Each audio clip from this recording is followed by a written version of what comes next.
Assalamualaikum warahmatullahi wabarakatuh. Salam sejahtera bagi kita semua.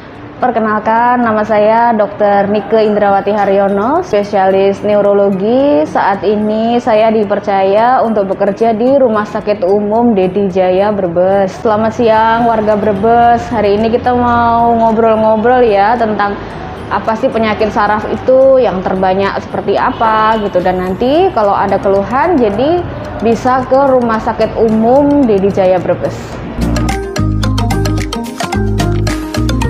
Ya, ini memang ada perubahan ya. Dulu itu disebutnya dokter spesialis saraf atau SPS, tapi beberapa tahun ini memang berubah gitu menjadi dokter spesialis neurologi. Sebenarnya sih artinya sama ya, saraf dengan neurologi itu, karena neurologi adalah ilmu yang mempelajari tentang saraf, seperti itu.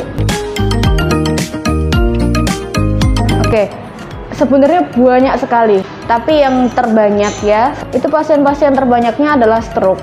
Yang kedua adalah saraf kecepit, kalau dari istilah awamnya orang-orang.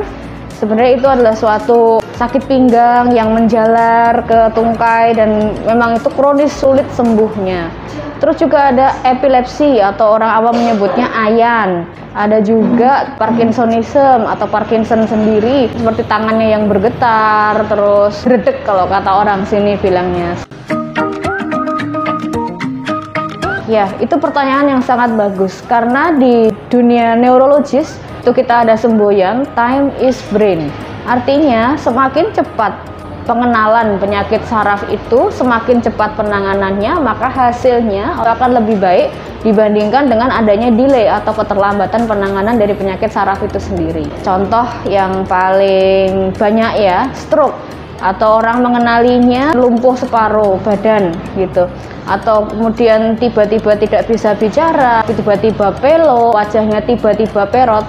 Kuncinya adalah tiba-tiba. Ketika menemukan seperti ini, alangkah baiknya jika langsung dirujuk atau rumah sakit yang memang ada dokter spesialis neurologis atau spesialis sarafnya. Karena kebanyakan kasus yang terjadi adalah pasien seperti itu merasakan hanya seperti masuk angin biasa dan malah perginya ke tukang pijit atau apa gitu kan, sehingga terjadi keterlambatan penanganan. Dibawa ke rumah sakit kalau sudah lumpuh total, separuh badan, baru ke rumah sakit. Padahal kita punya yang namanya golden period untuk stroke itu sendiri 3,5 jam. Ketika itu bisa ditata laksana dengan baik, maka hasilnya akan jauh lebih baik dibandingkan yang sudah berhari-hari atau bahkan berminggu-minggu gitu.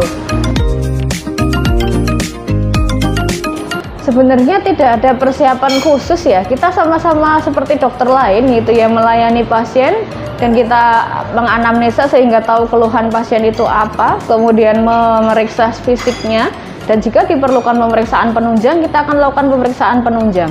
Yang mungkin lebih diperhatikan adalah mungkin tentang BPJS-nya atau mau umum atau apa, itu mungkin yang lebih disiapkan lagi ya. Tapi kalau untuk ke dokter sarafnya sendiri nggak ada persiapan khusus, memang mengenali gejala, oh ini sepertinya gejala saraf gitu, itu boleh langsung ke dokter spesialis saraf gitu. Yang jadi penting adalah bagaimana kemudian masyarakat mengetahui, mengenali secara cepat bahwa itu memang kasus saraf gitu.